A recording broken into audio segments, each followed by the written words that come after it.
My name is Josh. I used to think I was an only child, but that wasn't always true. When I was 6, I had a brother named Daniel. He was 8, older, braver, stronger. My hero. We shared everything, a room, our toys, even our dreams. We talked about building a treehouse, exploring forests, and running away to become adventurers. Then one rainy October morning, he disappeared. I remember waking up to my mother screaming. The police arrived. I sat on the stairs, confused and scared, holding Daniel's favorite toy. That night, my father sat me down with a blank face and said Daniel had died. A tragic accident, he told me. He fell into the river. They couldn't recover the body. We had a funeral, an empty casket. I cried so hard I could barely breathe. My mother cried for weeks. My father barely showed emotion. But deep down, something felt wrong. Even as a child, I knew the story didn't make sense.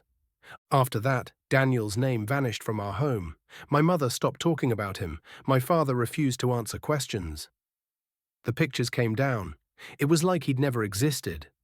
The silence was worse than the grief. The years passed, but I never stopped thinking about him. At night, I imagined he was still out there, somewhere, lost, waiting. When I was 16, my mother died. They said it was her heart, but I think it broke the day Daniel vanished. After that, it was just me and my father. He became colder, more distant. I left home at 18 and never went back. For a long time, I tried to live a normal life. Job, friends, bills. But that hole inside me never healed. Then 3 months ago, I came home to find a letter on my doorstep. No return address, just my name, and a photo inside. 2 boys, one smiling wide, the other making a goofy face, me and Daniel. On the back, in shaky handwriting, I never forgot you, July 10th, Pier, 4 p.m. My heart dropped, my hands shook. I stared at the photo for hours. Could it really be him? Was he alive? I didn't know if it was real or some cruel joke, but I had to go. The pier was quiet that day. The sky overcast, wind soft. I arrived early. My heart pounded. Then I saw him, leaning against the railing, a little older, taller, scar on his cheek. But I knew that face. I'd dreamed of it for years. He turned and smiled. "Josh?" I couldn't speak. I walked up and hugged him. I didn't want to let go. We sat on the edge of the pier for hours. Finally, he told me the truth. Daniel didn't die.